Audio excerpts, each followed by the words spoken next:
اعوذ باللہ من الشیطان الرجیم بسم اللہ الرحمن الرحیم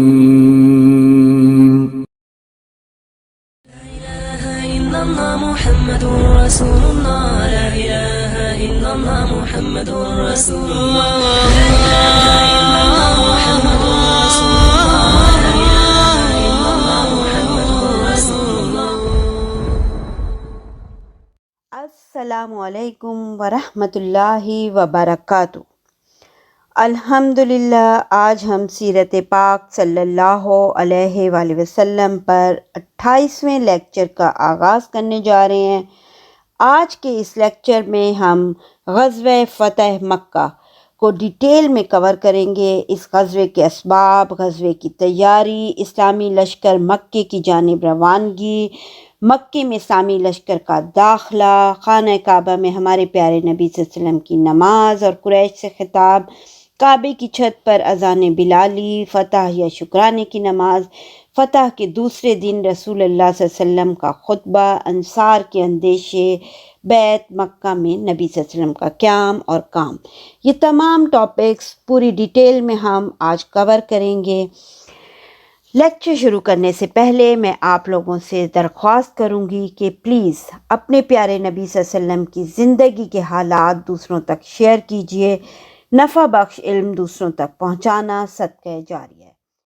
اعوذ باللہ من الشیطان الرجیم، بسم اللہ الرحمن الرحیم۔ اللہم صلی علی محمد وعلی آل محمد کما صلیت علی ابراہیم وعلی آل ابراہیم انک حمید مجید۔ اللہم بارک علی محمد وعلی آل محمد کما بارکت علی ابراہیم وعلی آل ابراہیم انک حمید مجید۔ اللہم فقہنی فی الدین، اللہم مصرف القلوب صرف قلوبنا علی طاعتک، اللہم انفعنی بما علمتنی وعلمنی ما ینفعنی وزدنی علما۔ سبحان اللہ والحمد للہ ولا الہ الا اللہ واللہ اکبر۔ اللہم اغفر لی، اللہم ارحمنی، اللہم رزقنی۔ رب اشرح لی صدری ویسر لی امری واحلل عقدۃ من لسانی یفقہوا قولی، رب زدنی علما۔ الحمدللہ آج ہم سیرت پاک صلی اللہ علیہ وآلہ وسلم پر اپنے 28ویں لیکچر کا آغاز کرنے جا رہے ہیں۔ آج کے اس لیکچر میں ہم فتح مکہ کو کور کریں گے انشاءاللہ تعالی۔ تو چلیں پھر شروع کرتے ہیں۔ بسم اللہ الرحمن الرحیم۔ دیکھیں، رمضان 8 ہجری میں اللہ تعالیٰ نے اپنے رسول صلی اللہ علیہ وآلہ وسلم کو مکہ مکرمہ کی فتح کا شرف بخشا۔ یہ سب سے عظیم فتح تھی۔ امام ابن قیم رحمۃ اللہ علیہ لکھتے ہیں کہ فتح مکہ فتح اعظم ہے، جس کے ذریعے اللہ نے اپنے دین کو، اپنے رسول کو، اپنے لشکر کو اور اپنے امانت دار گروہ کو عزت بخشی، اور اپنے شہر کو اور اپنے گھر کو، جسے دنیا والوں کے لیے ذریعہ ہدایت بنایا ہے، کفار و مشرکین کے ہاتھوں سے چھٹکارا دلایا۔ اس فتح سے آسمان والوں میں خوشی کی لہر دوڑ گئی، اور اس کی وجہ سے لوگ اللہ کے دین میں فوج در فوج داخل ہوئے، اور وہ روئے زمین کا چہرہ روشنی اور چمک دمک سے جگمگا اٹھا۔ تو اب ہم اس کو شروع کرنے سے پہلے سب سے پہلے ہم یہ دیکھتے ہیں کہ غزوہ مکہ کا سبب کیا تھا، یعنی اس وجہ کیا بنی تھی کہ یہ غزوہ فتح مکہ ہوئی تھی۔ دیکھیں، صلح حدیبیہ یاد کیجئے، ہم نے لیکچر نمبر 24 جس میں ہم نے صلح حدیبیہ پڑھی تھی، اس میں اس کی کچھ دفعات تھیں، 4 دفعات تھیں۔ ان میں سے ایک دفعہ یعنی ایک پوائنٹ یہ تھا صلح کا کہ جو کوئی محمد صلی اللہ علیہ وسلم کے عہد و پیمان میں داخل ہونا چاہے داخل ہو سکتا ہے، اور جو کوئی قریش کے عہد و پیمان میں داخل ہونا چاہے داخل ہو سکتا ہے۔ اور ساتھ ہی یہ بھی تھا کہ جو قبیلہ جس فریق کے ساتھ شامل ہوگا اس فریق کا ایک حصہ سمجھا جائے گا، لہٰذا ایسا کوئی قبیلہ اگر کسی حملے یا زیادتی کا شکار ہوگا تو یہ خود اس فریق پر حملہ اور زیادتی تصور کی جائے گی۔ یہ اس کا یعنی صلح حدیبیہ کا 3rd پوائنٹ جو تھا نا، وہ یہ تھا۔ اب اس صلح کی اس دفعہ کے تحت یعنی اس پوائنٹ کے تحت بنو خزا جو تھے نا، رسول اللہ صلی اللہ علیہ وسلم کے عہد و پیمان میں داخل ہو گئے، اور بنو بکر قریش کے عہد و پیمان میں۔ بنو خزا اور بنو بکر دونوں ہی مکہ میں مقیم تھے، لیکن بنو خزا جو ہے نا رسول اللہ صلی اللہ علیہ وسلم کے عہد و پیمان میں داخل ہو گئے. ٹھیک ہے، اس طرح کیا ہوا کہ یہ جو دونوں قبیلے تھے بنو خزا اور بنو بکر، یہ ایک دوسرے پہ مامون اور بے خطر ہو گئے. لیکن مسئلہ کیا تھا کہ ان دونوں قبیلوں میں دور جاہلیت میں نا عداوت اور کشاکش چلی آ رہی تھی. تو اب صلح حدیبیہ ہو گئی اور دونوں فریق ایک دوسرے سے مطمئن ہو گئے. لیکن ہوا کیا کہ نوفل بن معاویہ نے نا بنو بکر کی ایک جماعت ساتھ لے کر شعبان 8 ہجری میں نا بنو خزا پر رات کی تاریکی میں حملہ کر دیا. اس وقت بنو خزا وطیر نامی ایک چشمے پہ خیمہ زن تھے، یعنی مکہ کی حرم کی حدود کے باہر تھے یہ بنو خزا، اور وہ یعنی وہاں پہ رات کی تاریکی میں نا بنو بکر نے حملہ کر دیا. اچھا، قریش نے اس حملے میں نا ہتھیاروں سے بنو بکر کی مدد کی، بلکہ ان کے کچھ آدمی بھی رات کی تاریکی کا فائدہ اٹھا کر لڑائی میں شریک ہوئے. بنو بکر نے یعنی بنو خزا کے 20 سے زیادہ آدمی قتل کیے اور حملہ آوروں نے بنو خزا کو دھکیل کر حرم تک پہنچا دیا.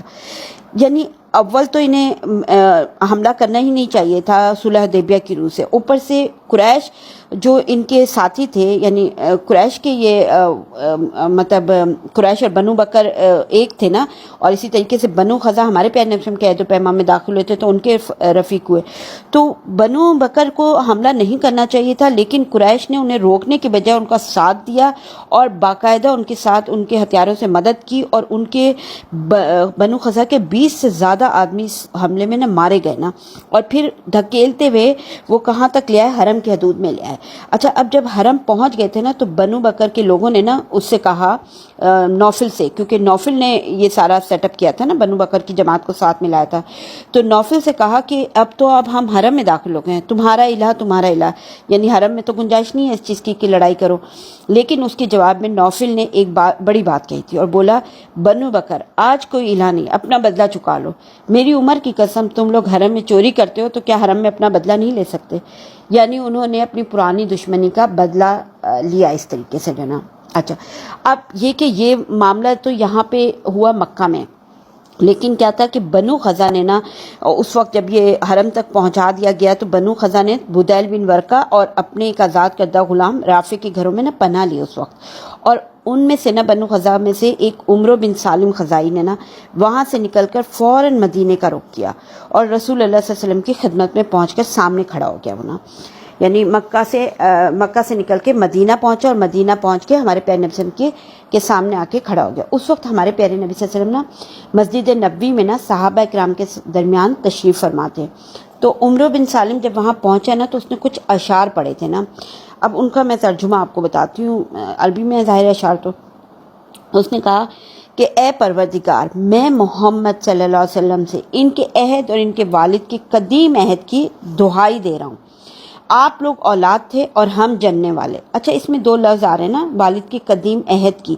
قدیم عہد سے نا یہاں اشارہ اس عہد کی طرف ہے جو بنو خزا اور بنو ہاشم کے درمیان نا عبد المطلب کے زمانے سے چلا آ رہا تھا نا.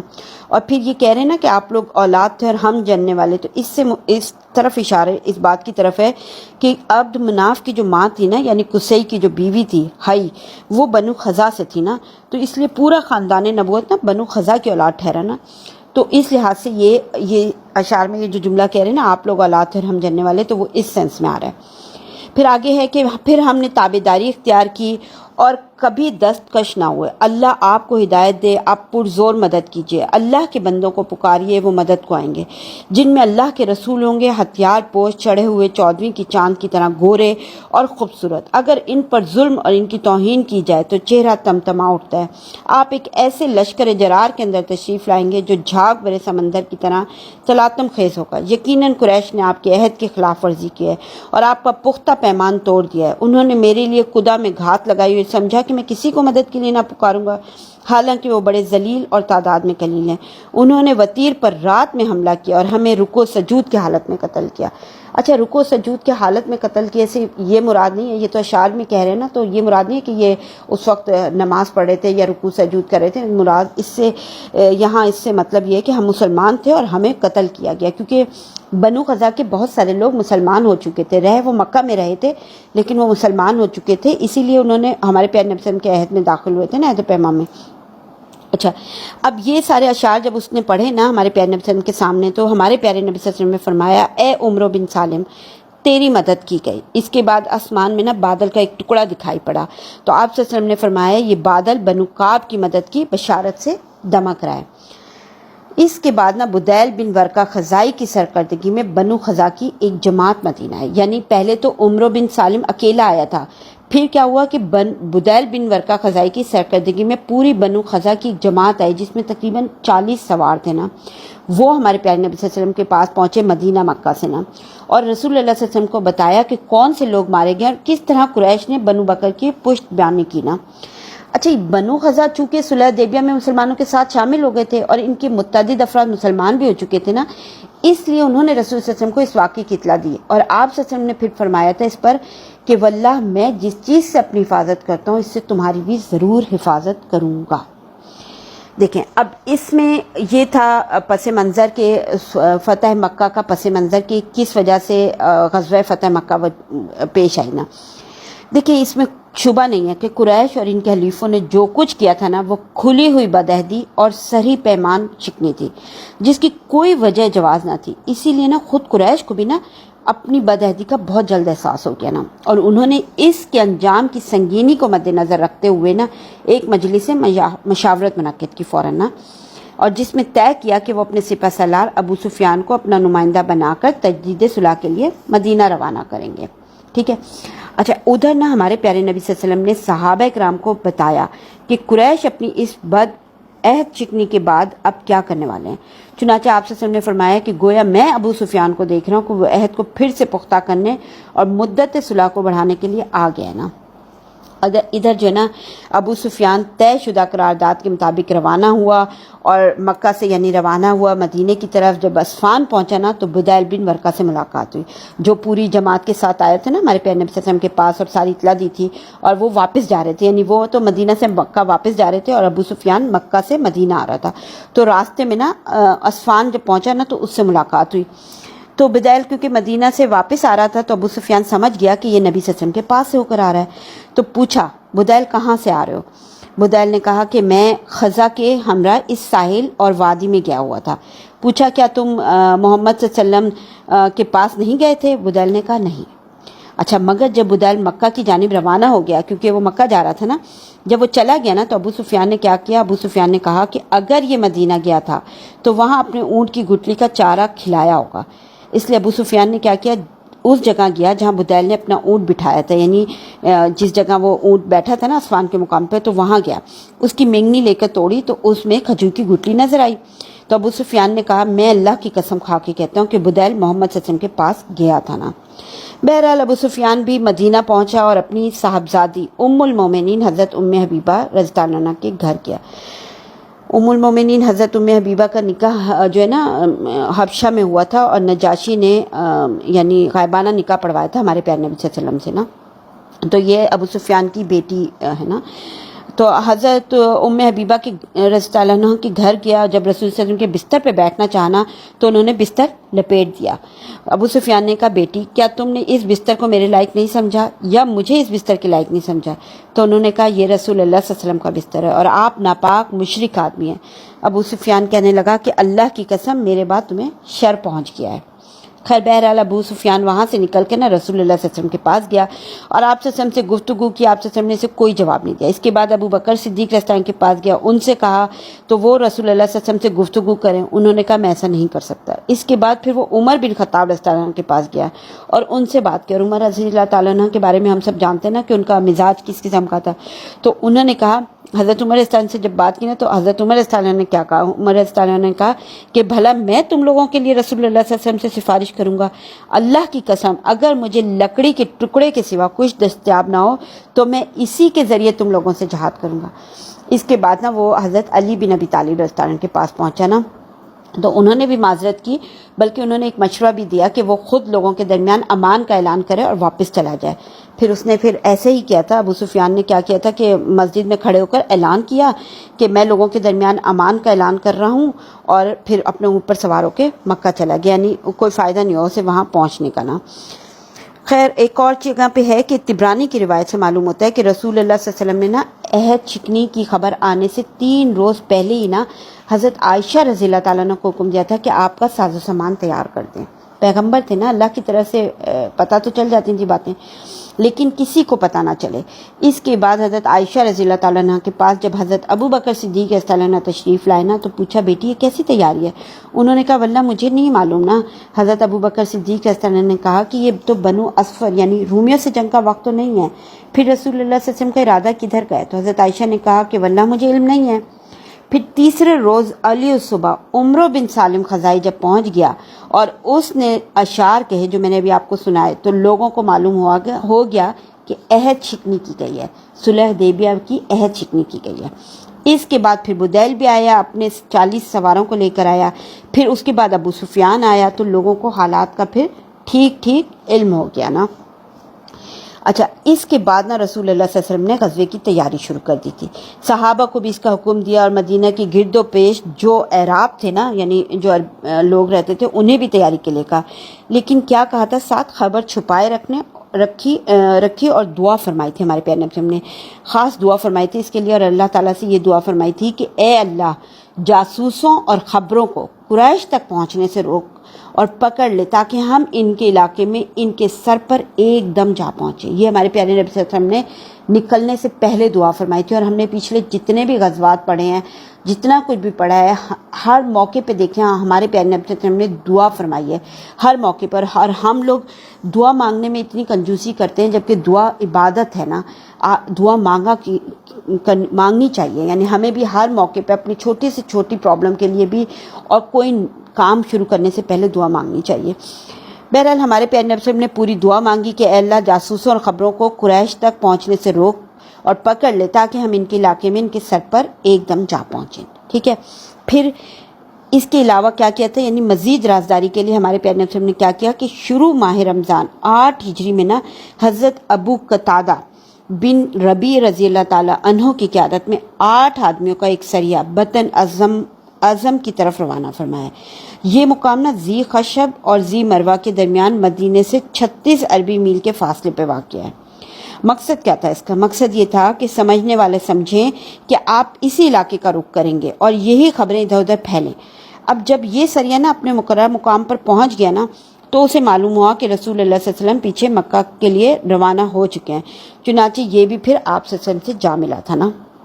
اچھا اس سریے کے بارے میں ایک بات آپ کو بتاتی ہوں کہ یہی سریہ ہے جس کی ملاقات نا عامر بن استب سے ہوئی تھی. اور تو عامر نے نا اسلامی دستور کے مطابق سلام کیا تھا، لیکن محلم بن جسامہ نے نا کسی سابقہ رنجش کے سبب اسے قتل کر دیا تھا اور اس کے اونٹ اور سامان پر قبضہ کر لیا تھا. اس پر وہ آیت نازل ہوئی تھی نا، جو آیت ہے کہ جو تم سے سلام کرے اسے یہ نہ کہو کہ تو مومن نہیں.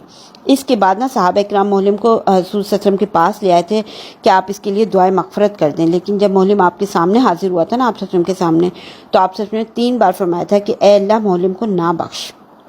اس کے بعد محلم اپنے کپڑے کے دامن سے نا آنسو پوچھتا ہوا اٹھا تھا. لیکن ابن اسحاق کے بیان ہے کہ اس کی قوم کے لوگ کہتے ہیں کہ بعد میں اس کے لیے رسول اللہ صلی اللہ علیہ وسلم نے مغفرت کی دعا کر دی تھی نا. ٹھیک ہے. بہرحال یہ معاملہ یہاں تک ہو گیا. ٹھیک ہے.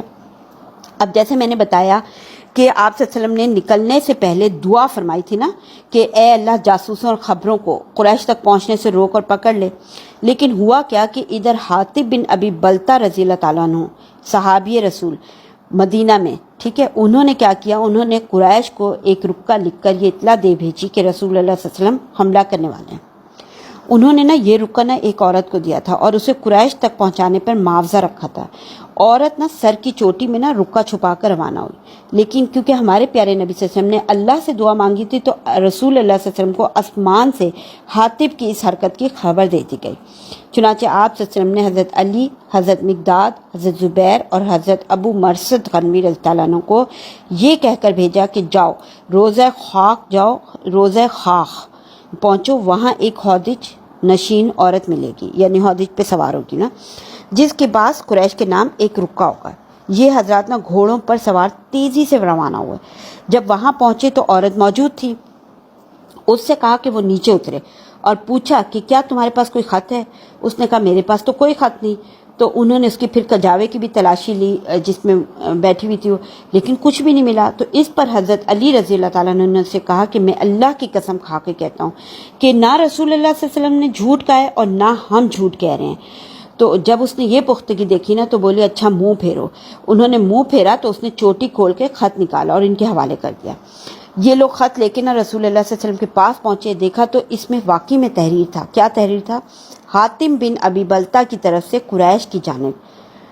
پھر قریش کو رسول اللہ صلی اللہ علیہ وسلم کی روانگی کی خبر دی تھی. اچھا سہیلی نے نا بعض مغازی کے حوالے سے خط کا مضمون کچھ بیان کیا ہے. تو وہ یہ بیان اس طریقے سے کیا ہے، لکھا تھا اس میں خط میں کہ اما بعد اے جماعت قریش، رسول اللہ صلی اللہ علیہ وسلم تمہارے پاس رات سے جیسا سیل رواں کی طرح بڑھتا ہوا لشکر لے کر آ رہے ہیں، اور واللہ اگر وہ تنہا بھی تمہارے پاس آ جائیں تو اللہ ان کی مدد کرے گا اور ان سے اپنا وعدہ پورا کرے گا، لہٰذا تم لوگ اپنے متعلق سوچ لو والسلام. تو یہ تحریر تھی یعنی اس میں. اچھا یہ جب تحریر ان لوگ ہمارے پیارے نبی صلی اللہ علیہ وسلم نے پڑھ لی تو رسول اللہ صلی اللہ علیہ وسلم نے حضرت حاطب رضی اللہ تعالیٰ عنہ کو بلا کر پوچھا کہ حاطب یہ کیا ہے نا؟ تو انہوں نے کہا اے اللہ کے رسول صلی اللہ علیہ وسلم میرے خلاف جلدی نہ فرمائیں. اللہ کی قسم اللہ اور اس کے رسول پر میرا ایمان ہے، میں نہ تو مرتد ہوا ہوں نہ مجھ میں تبدیلی آئی ہے. پھر آخر کیوں لکھی تھی انہوں نے تحریر؟ نا سوچنے کی بات ہے کہ جب وہ کہہ رہے ہیں کہ میں مرتد نہیں ہوا، میرے میں کوئی تبدیلی نہیں آئی، تو اللہ تو پھر آخر انہوں نے اتنا بڑا قدم کیوں اٹھایا؟ تو اس پہ انہوں نے آگے بیان کیا، اس بات کو لکھا کہ کیوں کیا تھا انہوں نے ایسا.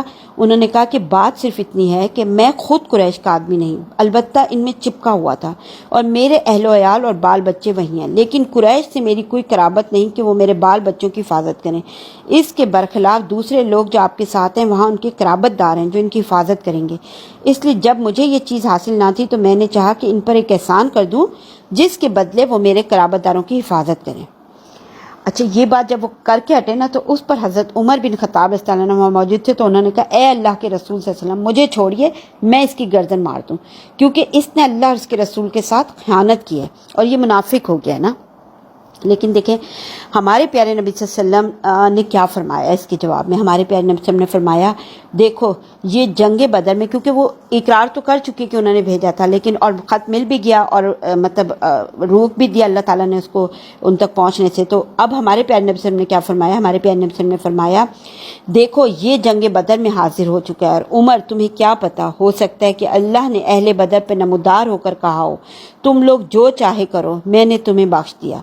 یہ سن کر حضرت عمر رضی اللہ تعالیٰ عنہ کی نا آنکھیں اشک بار ہو گئیں اور انہوں نے کہا اللہ اور اس کے رسول صلی اللہ علیہ وسلم بہتر جانتے ہیں نا.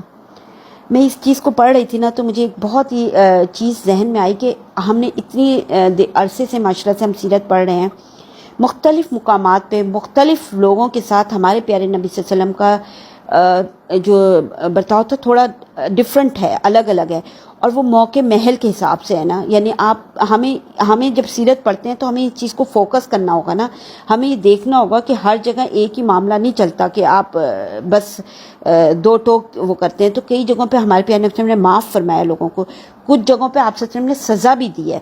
تو ایسا نہیں ہوتا کہ آپ ہر ایک کو معاف کرتے رہیں، کیونکہ ہمارے پیارے نبی صلی اللہ علیہ وسلم بہت رحیم کریم نہیں نرم دل تھے تو معاف ہی کرتے رہے. لیکن جہاں انہوں نے سختی دکھائی تو اس پہ فوکس کیجئے کہ کہاں انہوں نے اس چیز پہ زور دیا تھا، کہ کہاں انہوں نے سختی دکھائی، کہاں انہوں نے معاملے میں یعنی اس پہ جنگ کیا ہے، کہاں انہوں نے نرمی اختیار کی ہے. تو یہ چیزیں ہمیں سیرت کا اگر ڈیپتھ میں مطالعہ کریں نا، یعنی جب خود پڑھتے ہیں، کیونکہ خود پڑھیں یا خود سنیں، اور سنیں بھی ایسے کہ یہ نہیں کہ آپ کھانا پکا رہے ہیں اور سن رہے ہیں سیرت، تو آپ کو مطلب ایک ٹائم وہ گزر جائے گا آپ کا، لیکن اس کا کوئی فائدہ نہیں ہوگا. تو سیرت کا مطالعہ کریں، چاہے قرآن کی تفسیر کا مطالعہ کریں. میں اس پوائنٹ پہ پہنچی ہوں کہ جب آپ سکون سے بیٹھ کے کوئی چیز سنتے ہیں نا تو وہ دل کے اندر اترتی ہے، اور اگر نہ سمجھ میں آئے تو ریکارڈنگ موجود ہوتی ہے ہر چیز کی، آپ دوبارہ سن لیجئے اس چیز کو. لیکن جو وقت آپ اس پہ لگا رہے ہیں تو وہ ضائع نہ جائے نا، وہ اس وقت کا آپ کے اندر اثر ہونا چاہیے، آپ کے اندر اس چیز کو اترنا چاہیے کہ آخر ایسا کیوں کیا. تو آپ اپنی صلاحیتوں کو استعمال کریں. میں اگر یہ بتاؤں ایسا کیوں کیا، کس لیے کیا، تو آپ میرے ذہن سے سوچیں گے اس وقت. تو میں نے پوری سیرت پڑھتے ہوئے ابھی تک جتنی پڑھی ہے کوشش یہی کی ہے کہ میں کم سے کم اس پہ یعنی اپنی رائے کم دوں، تاکہ ہر انسان خود سوچے کہ آخر ایسا کیوں کیا، اور جو پورا پڑھ رہے ہیں جو نہیں سن سکے وہ دوبارہ سن لیں. تو یہ الحمدللہ لیکچرز اب تو یوٹیوب پہ بھی سب ڈل رہے ہیں اور ویسے بھی ریکارڈنگ بھی موجود ہے. تو پڑھنا چاہیے، مطلب سمجھنا چاہیے. میرا نقطہ نظر یہ ہے کہ چاہے آپ سیرت پڑھیں، چاہے آپ قرآن کی تفسیر سنیں، تو ایسے سنیں کہ آپ کے دل پہ وہ باتیں جائیں اور آپ کے عمل میں آنے کی آپ پوری کوشش کریں اس چیز کو. بہرحال آگے پڑھتے ہیں کہ دیکھیں اس طرح اللہ نے نا جاسوسوں کو پکڑ لیا اور مسلمانوں کی جنگی تیاریوں کی کوئی بھی خبر قریش تک نہ پہنچ سکی، کیونکہ ہمارے پیارے نبی صلی اللہ علیہ وسلم نے دعا فرمائی تھی اور اللہ نے اپنے رسول کی دعا قبول کی. 1 منٹ دیجیے گا. اچھا، اب یہ ہوا واقعہ یہاں تک. اب دیکھیں 10 رمضان المبارک 8 ہجری کو رسول اللہ صلی اللہ علیہ وسلم نے مدینہ چھوڑ کے مکے کا رخ کیا. آپ کے ساتھ 10,000 صحابہ اکرام تھے. مدینے پہ ابو رحم غفاری رضی اللہ تعالیٰ عنہ کی تقرر ہوئی. اب ذرا سنا، اب ہم آگے جو جا رہے ہیں اس کو پڑھنے سے پہلے ذرا سا ذہن میں رکھیے گا کہ مدینے سے مکے کا سفر جہاز یا پھر گاڑیوں میں نہیں ہو رہا، جو چند گھنٹوں کا سفر نہیں ہے یہ نا، کیونکہ اگر آپ مکہ سے مدینہ کا سفر گاڑی کے ذریعے کریں، بائی روڈ بھی کریں نا، تو وہ 4 گھنٹے کا سفر ہے یا زیادہ سے زیادہ 4.5 گھنٹے کا. اور اس سفر میں بھی اب تو اتنی آسانی ہیں، جو عمرہ کیا ہوا ہے، جنہوں نے حج کیے ہوئے ہیں، وہ یہ جانتے ہیں کہ راستے میں آپ کے پیٹرول پمپ ہوتے ہیں، وہاں طعام بھی ملتا ہے، یعنی کھانے پینے کا سامان بھی ہوتا ہے، سب کچھ ہوتا ہے. اور ایک آپ گاڑیوں میں بیٹھ کے اے سی کے ساتھ سکون کے ساتھ سفر کر رہے تھے، تب بھی وہ 4-4.5 گھنٹے کا سفر ہے. یہ ہمارے پیارے نبی صلی اللہ علیہ وسلم 10,000 صحابہ اکرام کے ساتھ مدینہ سے نکل کے مکے کا سفر کر رہے ہیں، اور اونٹوں اور گھوڑوں پر اور پیدل چل کے سفر ہو رہا ہے. اور یہ 1-2 گھنٹے کا سفر نہیں ہے، 4 گھنٹے کا سفر نہیں ہے، بلکہ 7 دن کا سفر ہے. اور سخت گرمی کا سفر، مشقت کا سفر، رمضان المبارک کا سفر، صحرا بیابان کا سفر. ٹھیک ہے، اب یہ چیز آپ ذہن میں رکھ کے اب ہم آگے سے یہاں سے شروع کر رہے ہیں کہ 10 رمضان المبارک 8 ہجری کو رسول اللہ صلی اللہ علیہ وسلم نے مدینہ چھوڑ کر مکے کا رخ کیا. آپ کے ساتھ 10,000 صحابہ اکرام تھے. مدینے پہ ابو رحم غفاری رضی اللہ تعالیٰ عنہ کی تقرر ہوئی. جوفہ میں یا اس سے کچھ اوپر آپ صلی اللہ علیہ وسلم کے چچا حضرت عباس بن عبد المطلب رضی اللہ تعالیٰ عنہ ملے. وہ مسلمان ہو کر اپنے بال بچوں سمیت ہجرت کرتے ہوئے تشریف لا رہے تھے. اس کے بعد پھر ابوا میں، ابوا وہی مقام جہاں ہمارے پیارے نبی صلی اللہ علیہ وسلم کی والدہ کی ڈیتھ ہوئی تھی نا، اس کے بعد پھر ابوا میں آپ صلی اللہ علیہ وسلم کے چچیرے بھائی ابو سفیان بن حارث، یہ دوسرے ابو سفیان ہے، یہ آپ کے چچا زاد بھائی ہیں، اور پھپھی زاد بھائی عبداللہ بن امیہ ملے نا. آپ صلی اللہ علیہ وسلم نے ان دونوں کو دیکھ کر منہ پھیر لیا. کیوں منہ پھیر لیا؟ کیونکہ یہ دونوں وہ لوگ تھے جو آپ کو سخت اذیت پہنچایا کرتے تھے اور آپ کے مسلسل مذمت کیا کرتے تھے. یہ صورت دیکھ کر حضرت ام سلمہ رضی اللہ تعالیٰ نے عرض کیا کہ کیا ایسا نہیں ہونا چاہیے کہ آپ وسلم کی چچیرے بھائی اور پھپھی زاد بھائی آپ وسلم کی یہاں سب سے زیادہ بدبخت ہوں؟ ادھر حضرت علی رضی اللہ تعالیٰ عنہ نے ابو سفیان بن حارث کو سکھایا کہ تم رسول اللہ صلی اللہ علیہ وسلم کے سامنے جاؤ اور وہی کہو جو حضرت یوسف علیہ السلام کے بھائیوں نے ان سے کہا تھا. کیا کہا تھا حضرت یوسف علیہ السلام کے بھائیوں نے؟ اللہ کی قسم، اللہ نے آپ کو ہم پر فضیلت بخشی اور یقیناً ہم خطا کار تھے. یہ سورہ یوسف میں آتا ہے نا، آیت نمبر 91. تو چنانچہ ابو سفیان نے پھر یہی کیا نا، اور جواب میں فوراً رسول اللہ صلی اللہ علیہ وسلم نے کیا فرمایا تھا؟ آج تم پر کوئی سرزش نہیں، اللہ تمہیں بخش دے، وہ ارحم الراحمین ہے. سورہ یوسف آیت نمبر 92. ٹھیک ہے، تو یہ تو آپ کے یعنی چچا زاد بھائی اور پھپھی زاد بھائی گئے. پھر رسول اللہ صلی اللہ علیہ وسلم نے اس کے بعد سفر جاری رکھا اور آپ صلی اللہ علیہ وسلم اور صحابہ کرام روزے سے تھے، لیکن اسفان اور قدید کے درمیان قدید نامی چشمے پر پہنچ کر آپ صلی اللہ علیہ وسلم نے روزہ توڑ دیا. یعنی جب آپ قدید پہنچے اور دیکھا کہ لوگوں پہ روزہ گراں گزر رہا ہے تو روزہ کھول دیا اور لوگوں کو بھی کھولنے کا حکم دیا. آپ کے ساتھ صحابہ نے بھی روزہ کھول دیا. اس کے بعد پھر آپ صلی اللہ علیہ وسلم نے سفر جاری رکھا، یہاں تک کہ رات کے ابتدائی اوقات میں مرا الزہران وادی فاطمہ پہنچ کر نزول فرمایا. ٹھیک ہے، وہاں آپ صلی اللہ علیہ وسلم کے حکم سے لوگوں نے الگ الگ آگ جلائی. اس طرح 10,000 چولہوں میں آگ جلائی گئی. رسول اللہ صلی اللہ علیہ وسلم نے حضرت عمر بن خطاب رضی اللہ تعالیٰ عنہ کو پہرے پر مقرر کیا. یعنی 10,000 صحابہ کرام کا لشکر تھا اور 10,000 چولہوں میں آگ جلائی گئی، ہر ایک نے اپنی اپنی آگ جلائی تھی. ٹھیک ہے، مراح الزہران میں جب پڑاؤ ڈالا نا، اس کے بعد جو ہے نا ہوا کیا تھا، ایک سیکنڈ،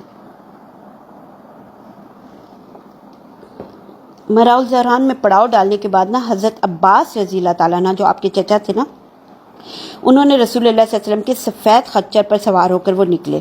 ان کا مقصد کیا تھا؟ ان کا مقصد یہ تھا کہ کوئی لکڑہارا یا کوئی بھی آدمی مل جائے تو اس سے قریش کے پاس خبر بھیج دیں تاکہ وہ مکے میں رسول اللہ صلی اللہ علیہ وسلم کے داخل ہونے سے پہلے آپ صلی اللہ علیہ وسلم کے پاس حاضر ہو کر امان طلب کر لینا۔ ادھر اللہ نے قریش پر کیونکہ ساری خبروں کی رسائی روک دی تھی، اس لیے انہیں حالات کا کچھ علم نہیں تھا کہ وہاں پہنچ چکے تھے ہمارے پیارے نبی صلی اللہ علیہ وسلم اپنے ساتھیوں کے ساتھ، لیکن انہیں نہ ایک اندر سے خوف اور اندیشے سے دو چار ضرور تھے وہ لوگ، کیونکہ وہ جو حرکت کی تھی انہوں نے صلح حدیبیہ کی جو توڑی تھی تو انہیں ڈر تو تھا، لیکن یہ کہ انہیں کچھ اطلاع نہیں پہنچی تھی کہ یہ اس طریقے سے پہنچ چکے ہیں وہاں پہ نا۔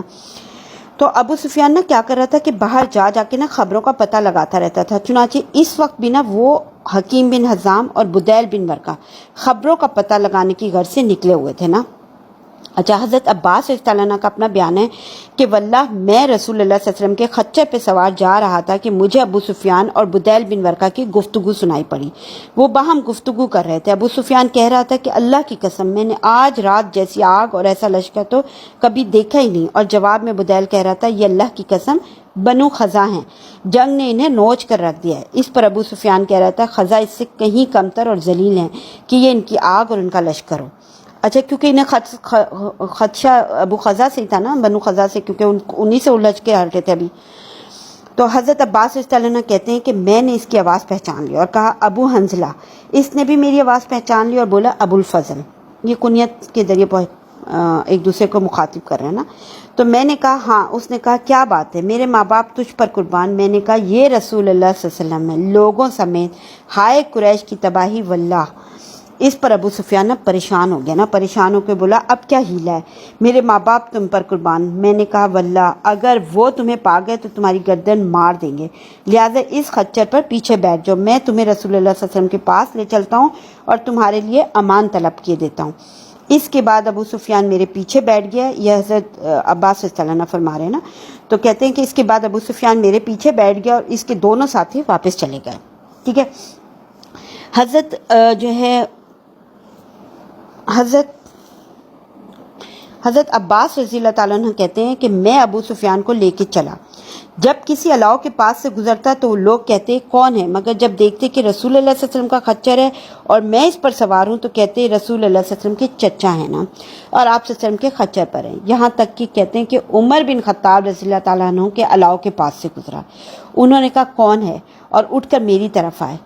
اب حضرت عمر رضی اللہ عنہ نے جب پیچھے ابو سفیان کو دیکھا نا تو حضرت عمر رضی اللہ عنہ کہنے لگے ابو سفیان اللہ کا دشمن، اللہ کی حمد ہے کہ اس نے بغیر عہد و پیما کے تجھے ہمارے قابو میں کر دیا۔ اس کے بعد وہ نکل کر رسول اللہ صلی اللہ علیہ وسلم کے پاس کی طرف دوڑے حضرت عمر رضی اللہ عنہ، اور کہتے ہیں یہ کیا نام ہے، آپ کے چچا کہتے ہیں کہ انہوں نے بھی خچر کو ایڑ لگائی۔ کہتے ہیں کہ میں آگے بڑھ گیا اور خچر سے کود کے رسول اللہ صلی اللہ علیہ وسلم کے پاس جا گھسا۔ اتنے میں عمر بن خطاب بھی گھسا اور بولے کہ اے اللہ کے رسول صلی اللہ علیہ وسلم، یہ ابو سفیان ہے، مجھے اجازت دیجیے میں اس کی گردن مار دوں۔ یہ حضرت عمر رضی اللہ تعالیٰ عنہ کا جو ہے نا کا کہنا تھا نا۔ تو کہتے ہیں کہ انہوں نے کہا کہ نہیں، حضرت عباس رضی اللہ عنہ کہنے لگے کہ میں نے کہا اے اللہ کے رسول، میں نے اسے پناہ دی ہے۔ پھر میں نے رسول اللہ صلی اللہ علیہ وسلم کے پاس بیٹھ کر آپ کا سر پکڑ لیا اور کہا اللہ کی قسم آج رات میرے سوا کوئی آپ سے سرگوشی نہ کرے نا۔ پھر کہتے ہیں کہ آج رات کوئی میرے سے آپ سے سرگوشی نہ کرے۔ حضرت عمر رضی اللہ عنہ کہتے ہیں کہ بار بار اجازت چاہی لیکن رسول اللہ صلی اللہ علیہ وسلم خاموش رہے۔ پھر حضرت عباس رضی اللہ عنہ سے کہا اسے اپنے ڈیرے پر لے جاؤ، یعنی اپنے پاس رکھو اور میرے پاس لے کے آنا صبح، ٹھیک ہے۔ تو حضرت عباس رضی اللہ عنہ کہتے ہیں کہ میں اسے اپنے ڈیرے پر لے گیا اور صبح ہی صبح حضرت خدمت نبی صلی اللہ علیہ وسلم میں حاضر کیا۔ آپ نے اسے دیکھ کر فرمایا ابو سفیان سے، پھر آپ صلی اللہ علیہ وسلم نے یعنی صبح ملاقات کی تو آپ صلی اللہ علیہ وسلم نے فرمایا ابو سفیان تم پر افسوس، کیا ابھی تمہارے لیے وقت نہیں آیا کہ تم یہ جان سکو کہ اللہ کے سوا کوئی الہ نہیں؟ ابو سفیان نے کہا میرے ماں باپ آپ پر فدا، آپ کتنے بردبار، کتنے کریم، کتنے خواہش پرور ہیں۔ میں اچھی طرح سمجھ چکا ہوں کہ اگر اللہ کے ساتھ کوئی اور بھی الہ ہوتا تو اب تک میرے کچھ کام آیا ہوتا یعنی۔ تو آپ نے فرمایا ابو سفیان تم پر افسوس، کیا تمہارے لیے اب بھی وقت نہیں آیا کہ تم یہ جان سکو کہ میں اللہ کا رسول ہوں؟ تو ابو سفیان نے کہا میرے ماں باپ آپ پر فدا، آپ کس قدر حلیم، کس قدر صلہ رحمی کرنے والے ہیں، اس بات کے متعلق تو اب بھی دل میں کچھ نہ کچھ کھٹک ہے۔ یعنی اللہ کو تو مان رہے ابو سفیان، لیکن ہمارے پیارے نبی صلی اللہ علیہ وسلم کو رسول ماننے سے ابھی بھی کہہ رہے کہ کچھ نہ کچھ کھٹک ہے۔ تو کہتے ہیں کہ اس موقع پر حضرت عباس رضی اللہ عنہ نے کہا ارے گردن مارے جانے کی نوبت آنے سے پہلے پہلے اسلام قبول کر لو اور یہ شہادت اور اقرار کر لو کہ اللہ کے سوا کوئی لائق عبادت نہیں، محمد صلی اللہ علیہ وسلم اللہ کے رسول ہیں۔ اس پر ابو سفیان نے اسلام قبول کر لیا اور حق کی شہادت دی، یعنی اس موقع یہ وقت تھا جب حضرت ابو سفیان رضی اللہ تعالیٰ عنہ نے اسلام قبول کیا تھا، ٹھیک ہے۔ حضرت عباس رضی اللہ عنہ کہتے ہیں کہ پھر انہوں نے کہا ہمارے پیارے نبی صلی اللہ علیہ وسلم کہ اے اللہ کے رسول، ابو سفیان کو اعزاز پسند ہے، لہٰذا اسے کوئی اعزاز دے دیجئے۔ تو آپ صلی اللہ علیہ وسلم نے فرمایا تھا ٹھیک ہے، جو ابو سفیان کے گھر میں گھس جائے اسے امان ہے، جو اپنا دروازہ اندر سے بند کر لے اسے امان ہے، اور جو مسجد حرام میں داخل ہو جائے اسے امان ہے۔ یعنی 3 جگہوں کی آپ صلی اللہ علیہ وسلم نے امان کا اعلان کر دیا اس طریقے سے نا۔ اچھا اب دیکھیں اسی صبح منگل 17 رمضان 8 ہجری کی صبح رسول اللہ صلی اللہ علیہ وسلم مراء الزہران سے مکہ روانہ ہوئے، ٹھیک ہے۔ میں نے کیا بتایا تھا، 10 رمضان کو مدینہ سے مکہ کے لیے روانگی ہوئی تھی، 10 رمضان المبارک کو، پھر 16 رمضان رات کے ابتدائی اوقات میں مراء الزہران پہنچے، 7 دن ہو گئے نا یہ، پھر 17 رمضان مراء الزہران سے مکہ روانہ ہوئے، یعنی صبح ہی صبح۔ اچھا ایک منٹ،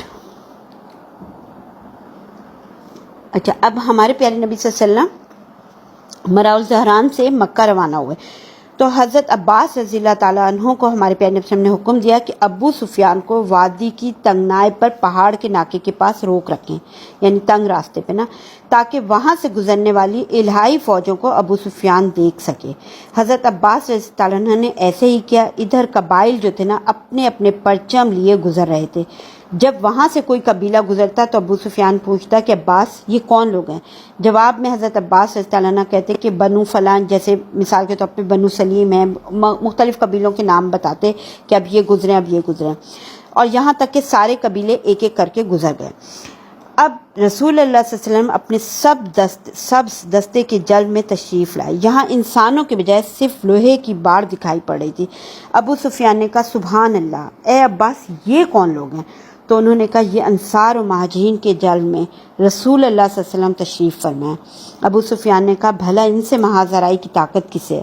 اس کے بعد اس نے مزید کہا کہ ابو الفضل تمہارے بھتیجے کی بادشاہت تو واللہ بڑی زبردست ہو گئی ہے۔ حضرت عباس رضی اللہ عنہ نے کہا ابو سفیان یہ نبوت ہے؟ تو ابو سفیان نے کہا ہاں جی ہاں، اب تو یہی نبوت یہی ہے۔ اچھا اس موقع پر نا ایک اور واقعہ بھی پیش آیا تھا۔ دیکھیں انصار کا جو پھریرا تھا نا یعنی جھنڈا، وہ حضرت سعد بن عبادہ رضی اللہ عنہ کے پاس تھا۔ وہ ابو سفیان کے پاس سے جب گزرے نا تو وہ حضرت سعد رضی اللہ عنہ نے بولا کہ آج خون ریزی اور مار دھاڑ کا دن ہے، آج حرمت حلال کر لی جائے گی، آج اللہ نے قریش کی ذلت مقدر کر دی ہے۔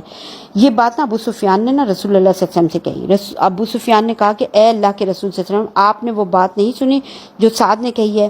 کیونکہ جب ہمارے پیارے نبی صلی اللہ علیہ وسلم کا دستہ گزرا نا تو ابو سفیان نے اس وقت ہمارے پیارے نبی صلی اللہ علیہ وسلم سے یہ بات کہی۔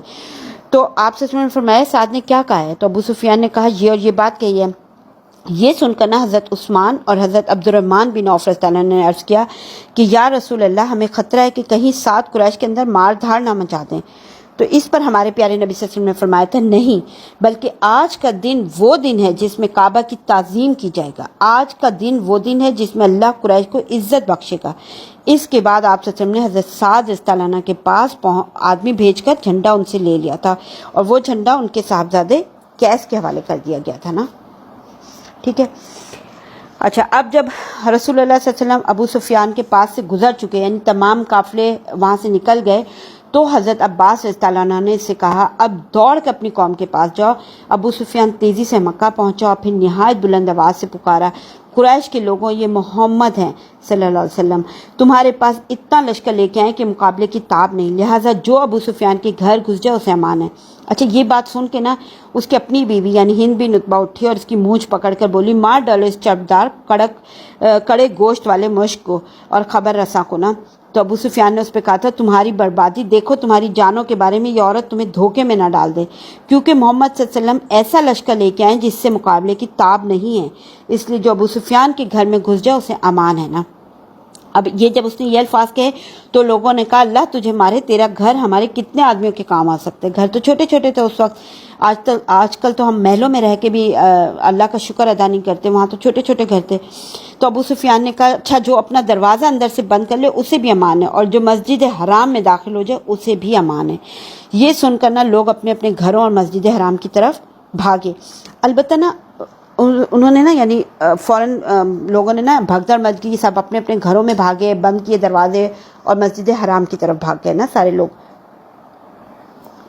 اچھا لیکن ہوا کیا تھا کہ انہوں نے نا اپنے کچھ اوباشوں کو لگا دیا اور کہا کہ انہیں ہم آگے کیے دیتے ہیں، اگر قریش کو کچھ کامیابی ہوئی تو ہم ان کے ساتھ ہو رہیں گے، اور اگر ان پر ضرب لگی تو ہم میں سے جو کچھ مطالبہ کیا جائے گا منظور کر لیں گے۔ اچھا قریش کی جو احمق اور اوباش مسلمانوں سے لڑنے کے لیے نا اکرمہ بن ابی جہل، صفوان بن امیہ اور سہیل بن عمرو کی کمان میں نا خندمہ کے اندر جمع ہوئے۔ ان میں نا ان لوگوں میں یہ جو لوگ جمع ہوئے تھے نا لڑنے کے لیے، ان میں نا بنو بکر کا ایک آدمی حماس بن قیس بھی تھا۔ اچھا اس کے بارے میں نا ایک بات بتاتی ہوں کہ یہ نا اس سے پہلے نا ہتھیار ٹھیک ٹھاک کرتا رہتا تھا ہر وقت نا، تو اس پر اس کی بیوی نے ایک روز اس سے کہا تھا یہ کاہے کی تیاری ہے جو میں دیکھ رہی ہوں نا، تو اس نے کہا تھا کہ محمد صلی اللہ علیہ وسلم اور اس کے ساتھیوں سے مقابلے کی تیاری۔ اس پر بیوی نے کہا تھا کہ اللہ کی قسم محمد صلی اللہ علیہ وسلم اور اس کے ساتھیوں کے مقابل کوئی چیز نہیں ٹھہر سکتی، لیکن حماس نے اس سے کیا ایک دم اترا کے کہا تھا کہ اللہ کی قسم مجھے امید ہے کہ میں ان کے بعض ساتھیوں کو تمہارا خادم بناؤں گا نا۔ تو وہ بھی خندمہ کی اس لڑائی میں یہ شخص بھی آیا ہوا تھا، ٹھیک ہے۔ بہرحال ادھر دیکھیں اب ہمارے پیارے نبی صلی اللہ علیہ وسلم مرا الزہران سے روانہ ہو کے ذی طوا پہنچے نا، اس دوران میں اللہ کے بخشے ہوئے اعزاز فتح پہ فرط تواضع سے آپ صلی اللہ علیہ وسلم نے اپنا سر جھکا رکھا تھا۔ کتنی بڑی فتح نصیب ہو رہی تھی، مکہ میں داخل ہو رہے ہیں، لیکن آپ صلی اللہ علیہ وسلم کا دیکھیں اپنا سر اس لیول پہ جھکا رکھا تھا کہ یہاں تک کہ داڑھی کے جو بال تھے نا کجاوے کی لکڑی سے لگ رہے تھے نا۔ ذی طوا میں آپ صلی اللہ علیہ وسلم نے لشکر کی ترتیب و تقسیم فرمائی۔ خالد بن ولید رضی اللہ تعالیٰ عنہ کو داہنے پہلو پہ رکھا، اس میں اسلم، سلیم، غفار، مزینہ اور جہینہ اور کچھ دوسرے قبائل عرب تھے، اور خالد بن ولید رضی اللہ تعالیٰ عنہ کو حکم دیا کہ مکہ میں زیریں حصے سے داخل ہوں، اور اگر قریش میں سے کوئی آڑے آئے تو اسے کاٹ کر رکھ دیں یہاں تک کہ صفا پر آپ صلی اللہ علیہ وسلم سے آپ ملیں، ٹھیک ہے۔ اچھا اب یہ کہ ایک طرف حضرت خالد بن ولید، دوسرا کیا تھا حضرت زبیر بن عوام رضی اللہ عنہ، یہ بائیں پہلو پر تھے نا، یعنی خالد بن ولید دائیں پہلو پر رکھا اپنے پیارے نبی صلی اللہ علیہ وسلم نے ہمارے نے، اور حضرت زبیر رضی اللہ عنہ بائیں پہلو پر تھے۔ ان کے ساتھ نا رسول اللہ صلی اللہ علیہ وسلم کا جھنڈا تھا نا، تو آپ صلی اللہ علیہ وسلم نے انہیں حکم دیا کہ مکہ کے بلائی حصے یعنی قدا سے داخل ہوں، اور حجون میں آپ صلی اللہ علیہ وسلم کا جھنڈا گاڑ کر آپ صلی اللہ علیہ وسلم کی آمد تک وہیں ٹھہرے رہیں۔ اور تیسرے حضرت ابو عبیدہ رضی اللہ عنہ، یہ پیادے پہ مقرر تھے نا، آپ صلی اللہ علیہ وسلم نے انہیں حکم دیا کہ وہ بطن وادی کا راستہ پکڑیں یہاں تک کہ مکے میں رسول صلی اللہ علیہ وسلم کے آگے اتریں، یعنی تمام راستے ہمارے پیارے نبی صلی اللہ علیہ وسلم نے کور کروائے نا۔ یہ تھی قیادت ہمارے پیارے نبی صلی اللہ علیہ وسلم کی۔ اچھا ان ہدایات کے بعد نا تمام دستے اپنے اپنے مقررہ راستوں پہ چل پڑے۔ ادھر جو خالد بن ولید رضی اللہ عنہ کا دستہ تھا نا اور ان کے لوگ تھے ان کے ساتھ، ان میں سے نا 2 لوگوں نے نا جام شہادت نوش کیا تھا۔ اس کی وجہ یہ ہوئی تھی کہ یہ دونوں لوگ جو ہے نا، دونوں صحابہ کرام لشکر سے بچھڑ کر ایک دوسرے راستے پہ چل پڑے تھے، اور اسی دوران پھر انہیں قتل کر دیا گیا تھا۔ لیکن بہرحال حضرت خالد رضی اللہ عنہ خندمہ پہنچ کر نا حضرت خالد رضی اللہ عنہ اور ان کی رفقا کی نا مٹ بھیڑ قریش کے اوباشوں سے ہوئی نا۔ معمولی سی جھڑپ میں نا 12 مشرک مارے گئے، یہی قریش کے اوباش جو سارے جمع ہوئے تھے نا۔ اس کے بعد مشرکین میں بھگدڑ مچ گئی۔ حماس بن قیس جس کے بارے میں نے ابھی بتایا نا ہتھیار ٹھیک کرتا رہتا تھا، جو مسلمانوں کے لیے جنگ کے لیے ہتھیار ٹھیک کر رہا تھا نا، وہ بھاگ کر نا اپنے گھر میں جا گھسا نا۔ پھر نا اب اس کی بیوی نے جب اسے دیکھا نا، اس سے کہنے لگا کہ بیوی سے کہنے لگا دروازہ بند کر لو، دروازہ بند کر لو۔ تو اس کی بیوی نے کہا وہ کہاں گیا جو تم کہا کرتے تھے بڑے فخر سے کہ ان کے بعض ساتھیوں کو میرا خادم بناؤ گے؟ تو اس پہ نا اس نے کہا تھا کہ اگر تم نے جنگ خندمہ کا حال دیکھا ہوتا، جب کہ صفوان اور اکرمہ بھاگ کھڑے ہوئے اور سونتی ہوئی تلواروں سے ہمارا استقبال کیا گیا، جو کلائیاں اور کھوپڑیاں اس طرح کاٹتی جا رہی تھی کہ پیچھے سوائے ان کے شور و غوغا اور ہم ہما کہ کچھ سنائی نہیں پڑتا تھا، تو تم ملامت کی ادنا بات نہ کہتی۔ خیر بہرحال اس کے بعد جو نا حضرت خالد رضی اللہ عنہ مکہ کے گلی کوچوں کو رونتے ہوئے کوہ صفا پہ رسول اللہ صلی اللہ علیہ وسلم سے جا ملے، یعنی 12 مشرک مارے گئے تھے ان کے راستے میں جو آئے، اور اس کے بعد جو ہے نا حضرت خالد بن ولید جو ہے نا کوہ صفا پہ ہمارے پیارے نبی صلی اللہ علیہ وسلم سے جا ملے۔ ادھر حضرت زبیر رضی اللہ تعالیٰ عنہ نے آگے بڑھ کر ہجون میں نا مسجد فتح کے پاس رسول صلی اللہ علیہ وسلم کا جھنڈا گاڑا اور ایک خیمہ نصب کیا جس میں حضرت ام سلمہ رضی اللہ تعالیٰ عنہ، حضرت میمونہ رضی اللہ عنہ نے قیام کیا اور وہیں ٹھہرے رہے یہاں تک کہ رسول اللہ صلی اللہ علیہ وسلم تشریف لائے اور تھوڑی دیر استراحت فرمایا۔ آپ صلی اللہ علیہ وسلم نے پھر آگے بڑھے۔ اس وقت نا ابو بکر صدیق رضی اللہ عنہ آپ صلی اللہ علیہ وسلم کے ہمراہ تھے اور باتیں کر رہے تھے۔ پھر آپ صلی اللہ علیہ وسلم سورہ فتح کی تلاوت کرتے ہوئے مہاجرین اور انصار کے جلوے میں مسجد حرام کے اندر داخل ہوئے، یعنی آگے پیچھے گرد و پیش موجود انصار و مہاجرین کے جلو میں مسجد حرام کے اندر تشریف لائے۔ ہمارے پیارے نبی صلی اللہ علیہ وسلم آگے بڑھ کے حجر اسود کو چوما، اس کے بعد بیت اللہ کا طواف کیا۔ اس وقت نا آپ صلی اللہ علیہ وسلم کے ہاتھ میں کمان تھی اور بیت اللہ کے گرد اور اس کی چھت پر 360 بت تھے۔ آپ اسی کمان سے ان بتوں کو ٹھوکر مارتے جاتے تھے اور کہتے جاتے تھے، کیا کہتے جا رہے تھے؟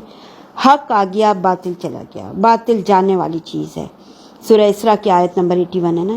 پھر اسی طریقے سے سورہ سبا کی آیت نمبر 49 بھی تلاوت فرما رہے تھے، حق آ گیا اور باطل کی چلت پھرت ختم ہو گئی۔ آپ صلی اللہ علیہ وسلم کی ٹھوکر سے بت چہروں کے بل گرتے جاتے تھے۔ آپ صلی اللہ علیہ وسلم نے طواف اپنی اونٹنی پر بیٹھ کر فرمایا تھا، کیونکہ حالت احرام میں نہیں تھے تو حالت احرام میں نہ ہونے کی وجہ سے صرف طواف ہی پر اکتفا کیا تھا، عمرہ نہیں کیا تھا۔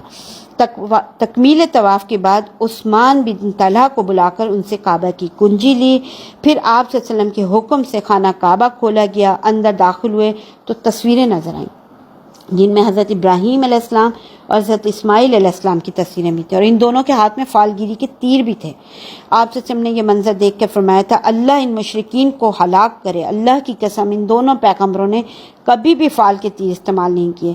آپ صلی اللہ علیہ وسلم نے خانہ کعبہ کے اندر لکڑی کی بنی ہوئی ایک کبوتری بھی دیکھی، اسے اپنے دست مبارک سے توڑ دیا اور تصویریں آپ صلی اللہ علیہ وسلم کے حکم سے مٹا دی گئیں۔ اور ہمارے ہاں کہنا نہیں چاہیے لیکن مسلمان ملکوں میں ہوتے ہوئے بھی مسلمان گھروں کے اندر ڈیکوریشن پیس کے طور پہ ہم لوگ تصویریں لگاتے ہیں، انسانوں کی تصویریں، اور اکثر تو مجسمے بھی رکھے ہوئے دکھائی دیے جاتے ہیں کہیں کہیں، جو اپنے آپ کو بہت کیا کہلاتے ہیں، استغفر اللہ۔ بہرحال اس کے بعد آپ صلی اللہ علیہ وسلم نے اندر سے دروازہ بند کر لیا۔ حضرت اسامہ بن زید اور بلال رضی اللہ عنہ بھی اندر ہی تھے، یعنی اب دیکھیں خانہ کعبہ کے اندر آپ صلی اللہ علیہ وسلم گئے تو 2 صحابہ کرام کا ذکر ہے یہاں پہ، حضرت اسامہ بن زید اور بلال رضی اللہ تعالیٰ عنہ، ٹھیک ہے۔ پھر اندر سے دروازہ بند کر لیا، پھر دروازے کے مقابل کی دیوار کا رخ کیا۔ جب دیوار صرف 3 ہاتھ کے فاصلے پہ رہ گئی تو وہیں ٹھہر گئے۔ 2 ستون آپ کی بائیں جانب تھے، 1 ستون داہنے جانب اور 3 ستون پیچھے۔ ان دنوں نا خانہ کعبہ میں 6 ستون تھے۔ پھر وہیں آپ صلی اللہ علیہ وسلم نے نماز پڑھی۔ اس کے بعد بیت اللہ کے اندرونی حصے کا چکر لگایا، تمام گوشوں میں تکبیر و توحید کے کلمات کہے، پھر دروازہ کھول دیا۔ قریش جب دروازہ کھولا نا ہمارے پیارے نبی صلی اللہ علیہ وسلم نے، یعنی خانہ کعبہ کا دروازہ کھولا تو قریش سامنے مسجد حرام میں نا صفیں لگائے کھچا کھچ بھرے تھے، کیونکہ انہیں انتظار تھا کہ آپ صلی اللہ علیہ وسلم کیا کرتے ہیں۔ آپ صلی اللہ علیہ وسلم نے دروازے کے دونوں بازو پکڑ لیے، قریش نیچے تھے، کیونکہ دروازہ تھوڑا سا اونچائی پہ تھا نا، تو آپ صلی اللہ علیہ وسلم دروازہ پکڑ کے دونوں بازو پکڑ کے کھڑے ہو گئے دروازے کے، اور قریش نیچے تھے۔ تو پھر آپ صلی اللہ علیہ وسلم نے انہیں مخاطب کیا، قریش کو مخاطب کر کے کیا کہا تھا؟ آپ صلی اللہ علیہ وسلم نے فرمایا، اللہ کے سوا کوئی معبود نہیں، وہ تنہا ہے، اس کا کوئی شریک نہیں، اس نے اپنا وعدہ سچ کر دکھایا، اپنے بندے کی مدد کی اور تنہا سارے جتھوں کو شکست دی۔ سنو، بیت اللہ کی کلید برداری اور حاجیوں کو پانی پلانے کے علاوہ سارا اعزاز یا کمال یا خون میرے ان دونوں قدموں کے نیچے ہے۔ یاد رکھو، قتل خطا شبہ عمد میں جو کوڑے یا ڈنڈے سے ہو مخلط دیت ہے۔ آپ صلی اللہ علیہ وسلم نے کیا فرمایا تھا؟ اللہ کے سوا کوئی معبود نہیں، وہ تنہا ہے، اس کا کوئی شریک نہیں، اس نے اپنا وعدہ سچ کر دکھایا، اپنے بندے کی مدد کی اور تنہا سارے جتھوں کو شکست دی۔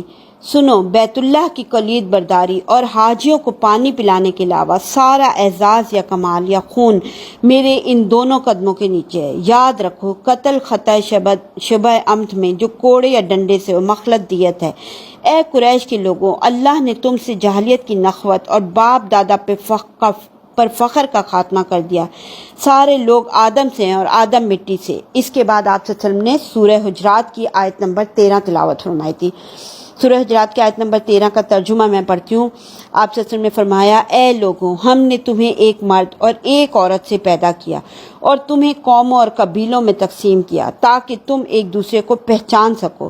تم میں اللہ کے نزدیک سب سے باعزت وہی ہے جو سب سے زیادہ متقی ہو۔ بے شک اللہ جاننے والا اور خبر رکھنے والا ہے۔ دیکھیں، اس بلیغ خطبے میں آپ صلی اللہ علیہ وسلم نے امور جاہلیت کو ساکت کیا اور اس کی نخوت کے خاتمے کا اعلان فرمایا۔ اس کے بعد آپ صلی اللہ علیہ وسلم نے فرمایا، قریش کے لوگوں، تمہارا کیا خیال ہے، میں تمہارے ساتھ کیسا سلوک کرنے والا ہوں؟ یعنی آپ صلی اللہ علیہ وسلم نے یہ چھوٹا سا خطاب کیا۔ اس کے بعد آپ صلی اللہ علیہ وسلم نے ان لوگوں سے پوچھا، خود ان لوگوں سے پوچھا کہ اب بتاؤ تمہارا کیا خیال ہے کہ میں تم لوگوں کے ساتھ کیسا سلوک کرنے والا ہوں؟ تو قریش کے لوگوں نے کیا جواب دیا تھا؟ قریش کے لوگوں نے کہا، اچھا آپ کریم بھائی اور کریم بھائی کے صاحبزادے ہیں۔ تو آپ صلی اللہ علیہ وسلم نے اس پہ فرمایا تھا، تو میں تم سے وہی بات کہہ رہا ہوں جو حضرت یوسف علیہ السلام نے اپنے بھائیوں سے کہی تھی۔ کیا بات کہی تھی؟ آج تم پہ کوئی سرزش نہیں، جاؤ تم سب آزاد ہو۔ سب کو آزاد کر دیا، ہمارے پیارے نے سب کو معاف کر دیا۔ دیکھیں، پھر آپ صلی اللہ علیہ وسلم نیچے تشریف لا کر مسجد حرام میں بیٹھے، کنجی عثمان بن طلحہ کو واپس کر دی نا۔ اور جب حضرت آپ صلی اللہ علیہ وسلم نے کنجی عثمان بن طلحہ کو واپس کی نا، تو طبقات ابن سعد کی روایت ہے کہ آپ نے کنجی دیتے ہوئے فرمایا تھا کہ اسے ہمیشہ ہمیشہ کے لیے لے لو، تم لوگوں سے اسے وہی چھینے گا جو ظالم ہوگا۔ اے عثمان، اللہ نے تم لوگوں کو اپنے گھر کا امین بنایا ہے، لہٰذا اس بیت اللہ سے تمہیں جو کچھ ملے اس سے معروف کے ساتھ کھانا۔ اور آج بھی کنجی انہی لوگوں کے پاس ہے نا۔ تو بہرحال ہمارے پیارے نبی صلی اللہ علیہ وسلم، اب نماز کا وقت ہو چکا تھا، تو رسول اللہ صلی اللہ علیہ وسلم نے حضرت بلال رضی اللہ عنہ کو حکم دیا کہ کعبے پر چڑھ کر اذان کہیں۔ اس وقت جو ہے نا، جب یعنی ہمارے پیارے نبی صلی اللہ علیہ وسلم نے حضرت بلال رضی اللہ عنہ اذان دے رہے تھے نا، تو اس وقت ابو سفیان بن حرب، عتاب بن اسید اور حارث بن حشام کعبہ کے صحن میں بیٹھے ہوئے تھے اور آپس میں نا بات کر رہے تھے۔ عتاب نے کہا، اللہ نے اسید کو یہ شرف بخشا کہ انہوں نے یہ اذان نہ سنی، ورنہ انہیں ایک ناگوار چیز سننی پڑتی، یعنی اپنے باپ کے بارے میں کہہ رہا تھا، مر ڈیتھ ہو گئی ہوگی۔ اس پر نہ حارث نے کہا، سنو واللہ، اگر مجھے معلوم ہو جائے کہ وہ برحق ہیں تو میں ان کا پیروکار بن جاؤں گا۔ اس پر ابو سفیان نے کیا کہا؟ ابو سفیان نے کہا، دیکھو واللہ میں کچھ نہیں کہوں گا، کیونکہ اگر میں بولوں گا تو یہ کنکریاں بھی میرے متعلق خبر دے دیں گے۔ اور اس کے بعد ہوا بھی یہی کہ نبی صلی اللہ علیہ وسلم ان کے پاس تشریف لے گئے اور فرمایا، ابھی تم لوگوں نے جو باتیں کی ہیں وہ مجھے معلوم ہو چکی ہیں۔ پھر آپ سے ان کی پوری گفتگو دہرا دی نا، تو اس پر نہ حارث اور عتاب نہ فوراً بول اٹھے، ہم شہادت دیتے ہیں کہ آپ اللہ کے رسول ہیں۔ اللہ کی قسم کوئی شخص ہمارے ساتھ تھا ہی نہیں کہ ہماری اس گفتگو سے آگاہ ہوتا، اور ہم کہتے ہیں کہ اس نے آپ سے کو خبر دی ہوگی نا۔ تو یہ ایک واقعہ تھا۔ اب اس کے بعد جو ہے نا، اسی روز نا ہمارے پیارے نبی صلی اللہ علیہ وسلم ام ہانی بنت ابی طالب کے گھر بھی تشریف لے گئے تھے، وہاں غسل فرمایا تھا، ان کے گھر میں ہی 8 رکعت نماز پڑھی تھی، اور یہ چاشت کا وقت تھا، اس لیے کسی نے اس کو چاشت کی نماز سمجھا اور کسی نے فتح کی نماز۔ ام ہانی نے نا اپنے 2 دیوروں کو نا پناہ دے رکھی تھی۔ آپ صلی اللہ علیہ وسلم نے فرمایا، اے ام ہانی، جسے تم نے پناہ دی اسے ہم نے بھی پناہ دی۔ اور کیوں کہا تھا آپ صلی اللہ علیہ وسلم نے انہیں ایسا؟ کیونکہ اس کی وجہ یہ تھی کہ ام ہانی کے جو بھائی تھے نا، کون تھے؟ حضرت علی بن ابی طالب نا۔ تو حضرت علی رضی اللہ عنہ نا ان دونوں کو قتل کرنا چاہتے تھے، اس لیے ام ہانی نے ان دونوں کو چھپا کر گھر کا دروازہ بند کر رکھا تھا، اور ہمارے پیارے نبی صلی اللہ علیہ وسلم نے پھر انہیں پناہ دی تھی، امان دے دی تھی نا۔ دیکھیں، اس روز نا رسول اللہ صلی اللہ علیہ وسلم نے اس دن نا کچھ اکابر مجرمین کے خون رائگاں قرار دیے تھے نا۔ رائگاں مین انہیں حکم دیا تھا کہ ان کو قتل کیا جائے نا، اور حکم دیا، اس طریقے سے حکم دیا تھا کہ اگر وہ خانہ کعبہ کے پردے سے لٹکے ہوئے بھی پائے جائیں نا تو بھی ان کی گردن ماری جائے نا۔ اب ان میں سے نا بعض پر تو کلمہ عذاب برحق ہوا، یعنی وہ مارے گئے تھے، اور لیکن بعض پر نا اللہ کی عنایت بھی ہوئی اور وہ مسلمان ہو گئے تھے۔ اچھا، جو لوگ مارے گئے تھے نا ان کے نام کیا ہیں؟ ان کے نام یہ ابن خطل، مقیس بن زبابہ، حارث بن نفیل، ابن خطل کی ایک لونڈی۔ کہا جاتا ہے کہ حارث بن طلحہ الخزاعی اور ام سعد کو بھی مارا گیا تھا۔ اچھا، ام سعد کے بارے میں احتمال یہ کہ وہی ابن خطل کی لونڈی رہی ہوگی نا۔ تو یعنی ٹوٹل کتنے لوگ تھے؟ 5 یا 6 افراد تھے جنہیں جن کا خون رائیگاں قرار دیا گیا تھا. رائیگاں تو بہت سارے لوگوں کا کیا گیا تھا لیکن یہ 5 یا 6 لوگ تھے جنہیں مارا گیا تھا. اچھا وہ لوگ جو پہلے بھاگ گئے یا چھپ گئے، پھر ان کے لیے امان حاصل کی گئی اور واقعی مسلمان ہو گئے، تو اور خون ان کا رائیگاں قرار دیا گیا تھا لیکن وہ مسلمان ہو گئے تھے اور اس لیے پھر بری ہو گئے تھے. یہ تو ان کے نام بھی بتا دیتی ہوں میں آپ کو. اس میں ہے عبداللہ بن سعد بن ابی سرا، اکرمہ بن ابی جہل، حبار بن اسود ابن قتل کی ایک دوسری لونڈی، اور کہا جاتا ہے کعب بن زہیر، وحشی بن حرب اور ابو سفیان کی بیوی ہند بن عتبہ بھی اس میں شامل تھے. لیکن یہ سارے لوگ بعد میں مسلمان ہو گئے تھے، انہیں امان مل گیا تھا نا. تو اچھا اکرمہ بن ابی جہل جو تھا نا، ان میں سے وہ بھاگ کر نا یمن کی اس نے راہ لی تھی، لیکن اس کی بیوی جو ہے نا خدمت نبی صلی اللہ علیہ وسلم میں حاضر ہو کر اس کے لیے امان طلب کر لی تھی اس نے. تو آپ صلی اللہ علیہ وسلم نے امان دے دی تھی. اس کے بعد وہ اکرمہ کے پیچھے گئی تھی اور اسے ساتھ لے آئی تھی. اس نے واپس آ کے پھر اسلام قبول کر لیا تھا. اسی طریقے سے حبار بن اسود وہی شخص ہے نا جس نے رسول اللہ صلی اللہ علیہ وسلم کی صاحبزادی یعنی حضرت زینب رضی اللہ عنہا کو ان کی ہجرت کے موقع پر ایسا چوکا مارا تھا کہ وہ ہودج سے ایک چٹان پہ جا گری تھی اور اس کی وجہ سے ان کا حمل ساکت ہو گیا تھا نا. تو یہ شخص بھی نا فتح مکہ کے روز نکل بھاگا تھا، پھر بعد میں مسلمان ہو گیا تھا، پھر اسلام کی کیفیت اس کی اچھی رہی تھی. اچھا کچھ اور لوگ بھی تھے جو اپنی جان کے خوف سے چھپ گئے تھے، حالانکہ ان کے خون رائیگاں قرار نہیں دیے گئے تھے، یعنی انہیں مارنے کا حکم نہیں دیا تھا، لیکن وہ انہیں خوف تھا تو وہ چھپ گئے تھے نا. ان کے نام میں نا صفوان بن امیہ، زہیر بن امیہ، ابی امیہ اور سہیل بن عمرو رضی اللہ تعالیٰ عنہ شامل ہیں. یہ سب نا بعد میں مسلمان ہو گئے تھے نا. ٹھیک ہے. اب صفوان بن امیہ کو جو نا قریش کا کیونکہ ایک بڑا لیڈر ہونے کی حیثیت سے اسے اپنی جان کا خطرہ تھا نا، اس لیے وہ بھاگ گیا تھا. اور عمیر بن وہب حدمی رضی اللہ عنہ نے نا رسول صلی اللہ علیہ وسلم کی خدمت میں حاضر ہو کر اس کے لیے امان طلب کی تھی. آپ صلی اللہ علیہ وسلم نے امان دے دی تھی اور علامت کے طور پہ عمیر کو نا اپنی وہ پگڑی بھی دے دی تھی جو مکہ میں داخلے کے وقت آپ صلی اللہ علیہ وسلم نے سر پہ باندھ رکھی تھی. پھر اس کے بعد صفوان نے اسلام قبول کر لیا تھا اور اس کی بیوی جو تھی نا جو پہلے ہی مسلمان ہو چکی تھی، آپ صلی اللہ علیہ وسلم نے دونوں کو پہلے ہی نکاح پر برقرار رکھا تھا نا. ٹھیک ہے، یہاں تک میں نے آپ کو بتایا. اچھا اب آگے ذرا سا دیکھتے ہیں کہ ایک اور آدمی تھا فضالہ. وہ نا ایک جری آدمی تھا. جس وقت ہمارے پیارے نبی طواف کر رہے تھے نا، وہ قتل کی نیت سے آپ صلی اللہ علیہ وسلم کے پاس آیا، لیکن رسول صلی اللہ علیہ وسلم نے جیسے اسے بتایا کہ اس کے دل میں کیا ہے، یعنی اس کے دل کا حال تو اس نے کسی سے کہا نہیں تھا، لیکن اللہ تعالی ہمارے پیارے نبی نے اس کے دل کا حال اسے بتایا نا، تو پھر وہ مسلمان ہو گیا تھا نا. اچھا اب میں بتاتی ہوں آپ کو کہ یہ تھا فتح مکہ کا پہلا دن نا. فتح کے دوسرے دن خطبہ دینے کے لیے ہمارے پیارے نبی صلی اللہ علیہ وسلم لوگوں کے درمیان پھر کھڑے ہوئے. آپ صلی اللہ علیہ وسلم نے اللہ کی حمد و ثنا کی، اس کی شایان شان اس کی تمجید کی. پھر فرمایا، لوگوں، اللہ نے جس دن آسمان کو پیدا کیا اسی دن مکہ کو حرام ٹھہرایا، یعنی حرمت والا شہر، عظمت والا شہر ٹھہرایا. اس لیے وہ اللہ کی حرمت کے سبب قیامت تک کے لیے حرام ہے. کوئی آدمی جو اللہ اور آخرت پر ایمان رکھتا ہے اس کے لیے حلال نہیں کہ اس میں خون بہائے یا یہاں کا کوئی درخت کاٹے. اگر کوئی شخص اس بنا پر رخصت اختیار کرے کہ رسول اللہ صلی اللہ علیہ وسلم نے یہاں قتال کیا، تو اس سے کہہ دو کہ اللہ نے اپنے رسول کو اجازت دی تھی لیکن تمہیں اجازت نہیں دی، اور میرے لیے بھی اسے صرف دن کی ایک ساتھ میں حلال کیا گیا، یعنی چند لمحوں کے لیے حلال قرار کیا گیا. پھر آج اس کی حرمت اسی طرح پلٹ آئی ہے جس طرح کل اس کی حرمت تھی. اب چاہیے کہ جو حاضر ہے وہ غائب کو یہ بات پہنچا دے. جو حاضر ہے وہ غائب کو یہ بات پہنچا دے. ٹھیک ہے. ایک روایت میں اتنا مزید اضافہ ہے کہ یہاں کا کانٹا نہ کاٹا جائے، شکار نہ بھگایا جائے، گری پڑی چیز نہ اٹھائی جائے. البتہ وہ شخص اٹھا سکتا ہے جو اس کا تعارف کرائے. یہاں کی گھاس نہ اکھاڑی جائے، یہ بھی کہا گیا ہے.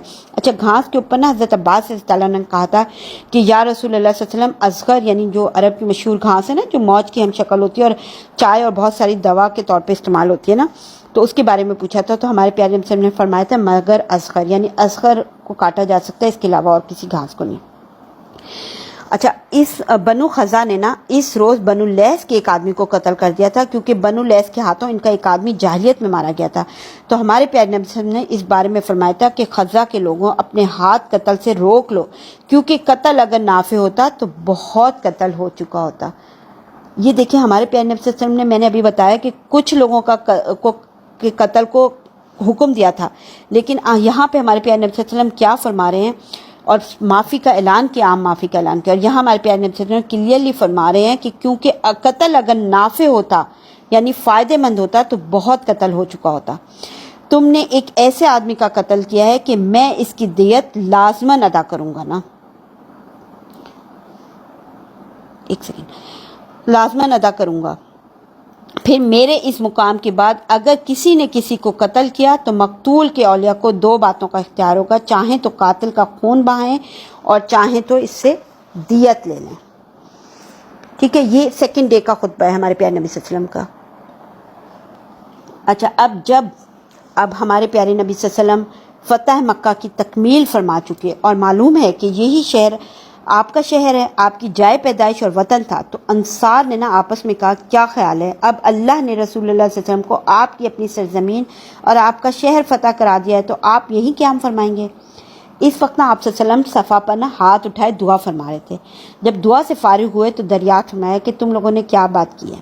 انہوں نے کہا کچھ نہیں یا رسول اللہ، مگر آپ صلی اللہ علیہ وسلم نے اصرار فرمایا تو بالآخر ان لوگوں نے بتلا دیا. تو آپ صلی اللہ علیہ وسلم نے پھر انہیں فرمایا تھا کہ اللہ کی پناہ، اب زندگی اور موت تمہارے ساتھ ہے. اس سے انصار مطمئن ہو گئے اور وہ بہت خوش بھی ہوئے اس بات سے اچھا، جب اللہ تعالیٰ نے رسول اللہ صلی اللہ علیہ وسلم اور مسلمانوں کو مکہ کی فتح عطا فرما دی تو اہل مکہ پر حق واضح ہو گیا اور وہ جان گئے کہ اسلام کے سوا کامیابی کی کوئی راہ نہیں. اس لیے وہ اسلام کے تابع دار بنتے ہوئے بیعت کے لیے پھر جمع ہو گئے اب سب کے سب اس کے بعد آپ صلی اللہ علیہ وسلم صفا پہ تشریف لائے اور اتنا اوپر چڑھے کہ بیت اللہ کو دیکھ سکیں. پھر ہاتھ اٹھا کر دعا کی. اس کے بعد لوگوں سے اسلام پر بیعت کی. اس دن ابو بکر صدیق رضی اللہ عنہ کے والد ابو قحافہ بھی مسلمان ہوئے تھے. وہ اس وقت مسلمان ہوئے تھے اور ان کے اسلام لانے سے ہمارے پیارے نبی صلی اللہ علیہ وسلم کو بہت خوشی ہوئی تھی اچھا، جب نبی صلی اللہ علیہ وسلم نے مردوں کی بیعت سے فارغ ہو چکی تو وہیں صفا پر ہی عورتوں سے بھی بیعت شروع کی حضرت عمر رضی اللہ تعالیٰ عنہ آپ سے نیچے بیٹھے تھے اور آپ کے حکم پر عورتوں سے بیعت لے رہے تھے اور انہیں آپ کی باتیں پہنچا رہے تھے. کیونکہ دیکھیں اس وقت مائک وغیرہ تو نہیں تھا تو آپ صلی اللہ علیہ وسلم اوپر بیٹھ کے جو بول رہے تھے وہ نیچے حضرت عمر رضی اللہ عنہ اس کو آگے فارورڈ کر رہے تھے. تو اس طریقے سے بیعت ہو رہی تھی. آپ صلی اللہ علیہ وسلم نے عورتوں پہ جن باتوں پہ بیعت لی تھی وہ ذرا غور سے سن لیجئے اور ہم سب کو پتہ بھی ہونا چاہیے آپ صلی اللہ علیہ وسلم نے اس بات پر عورتوں سے بیعت لی کہ اللہ کے ساتھ کسی چیز کو شریک نہ کریں گی، چوری نہ کریں گی، زنا نہ کریں گی، اپنی اولاد کو قتل نہ کریں گی اور اپنے ہاتھ پاؤں کے درمیان سے گھڑ کر کوئی بہتان نہ لائیں گی اور کسی بھلی بات میں آپ صلی اللہ علیہ وسلم کی نافرمانی نہ کریں گی. دیکھیں اس دن بیعت کرنے والی عورتوں میں ابو سفیان کی اپنی بیوی یعنی ہند بن عتبہ بھی تھی. وہ نقاب لگا کر بھیس بدل کر آئی تھی. وہ کیوں ایسا کیا تھا انہوں نے؟ کیونکہ دراصل حضرت حمزہ رضی اللہ عنہ کی لاش کے ساتھ انہوں نے جو حرکت کی تھی اس کی وجہ سے انہیں اپنی جان کا ڈر تھا اس وجہ سے وہ نقاب لگا کے اور بیٹھی تھی اچھا خیر، یہاں پہ جب ان کی بیعت پوری ہو چکی یہاں پہ تو ہند بن عتبہ نے پھر کیا کہا تھا آخر میں جب خواتین سے بیعت لے لی تو ہمارے پیارے نبی صلی اللہ علیہ وسلم نے تو ہند بن عتبہ نے آخر میں کہا کہ یا رسول اللہ، روئی زمین پر کوئی بھی خیمے والے نہیں تھے کہ جن کا ذلیل ہونا آپ کے خیمے والوں کے ذلیل ہونے سے بڑھ کر مجھے پسند رہا، لیکن آج یہ حال ہے کہ روئے زمین پر کوئی خیمے والے نہیں ہیں جن کا عزیز ہونا آپ صلی اللہ علیہ وسلم کے خیمے والوں کے عزیز ہونے سے بڑھ کر مجھے پسند ہو. اور اس نے ایک اور بات بھی کہی تھی، یہ بات بھی نوٹ کیجئے کہ اس نے کہا کہ اے اللہ کے رسول، ابو سفیان بخیل آدمی ہے تو کیا مجھ پر کوئی حرج ہے کہ اس کے مال سے اپنے عیال کو کھلاؤں؟ تو آپ صلی اللہ علیہ وسلم نے فرمایا تھا معروف کے مطابق لے لینے میں کوئی حرج نہیں ہے. اور پھر یہ سب باتیں ہونے کے بعد ہند واپس گئی تھی اپنے گھر تو اپنا بت اس نے سب سے پہلے توڑا. وہ اسے توڑتی جا رہی تھی اور کہتی جا رہی کہ ہم تیرے متعلق دھوکے میں تھے. اچھا، ہند کے متعلق ایک اور میں بات بتاتی ہوں جو تھوڑی سی وہ ہے. جب یہ بیعت ہو رہی تھی تو اس وقت 2-3 پوائنٹس تھے اس نے کہے تھے. اس میں ایک پوائنٹ بڑا زبردست ہے کہ جب ہمارے پیارے نبی صلی اللہ علیہ وسلم نے کہا تھا بیعت میں لیا تھا کہ اپنی اولاد کو قتل نہ کرو گی، تو ہند نے اس وقت فوراً کہا تھا کہ ہم نے تو بچپن میں انہیں پالا پوسا لیکن بڑے ہونے پر آپ لوگوں نے انہیں قتل کر دیا، اس لیے آپ اور وہی بہتر جانیں.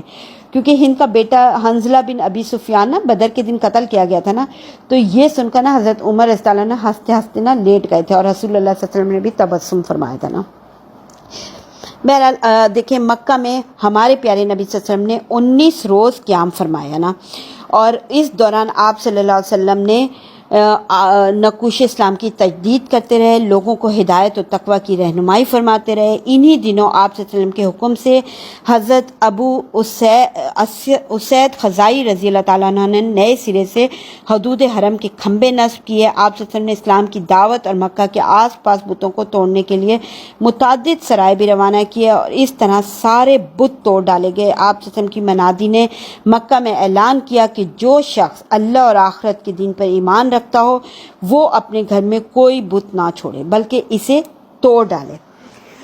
تو یہ ہے غزوہ فتح مکہ، اور یہی وہ فیصلہ کن معرکہ اور فتح اعظم ہے جس نے بت پرستی کی قوت مکمل طور پر توڑ کر رکھ دی اور اس کا کام اس طرح تمام کر دیا کہ جزیرۃ العرب میں اس کی باقی رہنے کی کوئی گنجائش اور کوئی جواز نہ رہ گئی۔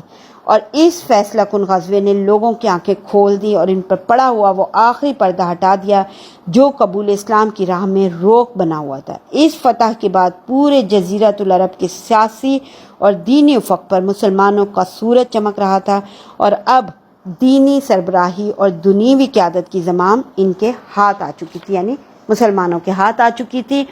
آگے کا انشاءاللہ تعالیٰ تمام واقعات نیکسٹ لیکچر میں کریں گے انشاءاللہ تعالیٰ۔ تو آج یہیں پہ اسے روکتے ہیں دعا کے ساتھ۔ بسم اللہ الرحمن الرحیم۔ رب اوزنی ان اشکر نعمتک التی انعمت علی وعلی والدی وان اعمل صالحا ترضی واصلح لی فی ذریتی انی تبت الیک وانی من المسلمین۔ اے میرے رب مجھے توفیق دے کہ میں تیری اس نعمت کا شکر ادا کروں جو تو نے مجھ پر اور میرے والدین پہ عطا فرمائی، اور یہ کہ ایسا نیک عمل کروں جس سے تو راضی ہو جائے، اور میرے لیے میری اولاد کی اصلاح فرما دے۔ بے شک میں نے تیری طرف توبہ کی اور بے شک میں مسلمانوں میں سے ہوں۔ آمین یا رب العالمین۔ السلام علیکم ورحمۃ اللہ وبرکاتہ۔ امت کو سب مل چکی حق کی نعمت، ادا کر چکی فرض اپنا رسالت، رہی حق پہ باقی نہ بندوں کی حجت، نبی نے کیا خلق سے قصد رحلت، تو اسلام کی وارث ایک قوم چھوڑی کہ دنیا میں جس کی مثالیں ہیں تھوڑی، سب اسلام کے حکم بردار بندے، سب اسلامیوں کے مددگار بندے، خدا اور نبی کے وفادار بندے، یتیموں کے رانڈوں کے غمخوار بندے، رہے کفر و باطل سے بیزار سارے، نشے میں مئے حق کے سرشار سارے، جہالت کی رسمیں مٹا دینے والے، کہانت کی بنیاد ڈھا دینے والے، سر احکام دی پر جھکا دینے والے، خدا کے لیے گھر لٹا دینے والے، خدا کے لیے گھر لٹا دینے والے، ہر آفت میں سینہ سپر کرنے والے، فقط ایک اللہ سے ڈرنے والے، فقط ایک اللہ سے ڈرنے والے، اگر اختلاف ان میں باہم دیگر تھا تو بالکل مدارس کا اخلاص پر تھا، جھگڑتے تھے لیکن نہ جھگڑوں میں شر تھا، خلاف آشتی سے خوش آئندہ تر تھا، یہ تھی موج پہلی اس آزادگی کی، ہرا جس سے ہونے کو تھا باغ گیتی، نہ کھانوں میں تھی وہاں تکلف کی کلفت، نہ پوشش سے مقصود تھی زیب و زینت، امیر اور اور لشکر کی تھی ایک صورت، فقیر اور غنی سب کی تھی ایک حالت، لگایا تھا مالی نے ایک باغ ایسا، نہ تھا جس میں چھوٹا بڑا کوئی پودا، خلیفہ تھے امت کے ایسے نگہباں، ہو گلے کا جیسے نگہبان چوپاں، سمجھتے تھے ذمی و مسلم کو یکساں، نہ تھا عبد و حر میں تفاوت نمایاں، نہ تھا عبد و حر میں تفاوت نمایاں، کنیز اور بانو تھی آپس میں ایسی، زمانے میں ماں جائی بہنیں ہو جیسی، زمانے میں ماں جائی بہنیں ہو جیسی، بلغ العلا بکمالہ کشف الدجى بجمالہ،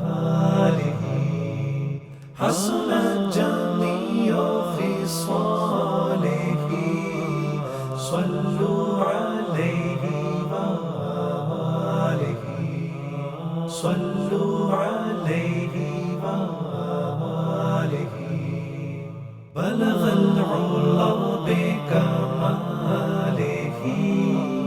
كشف الدجى بجماله، حسنت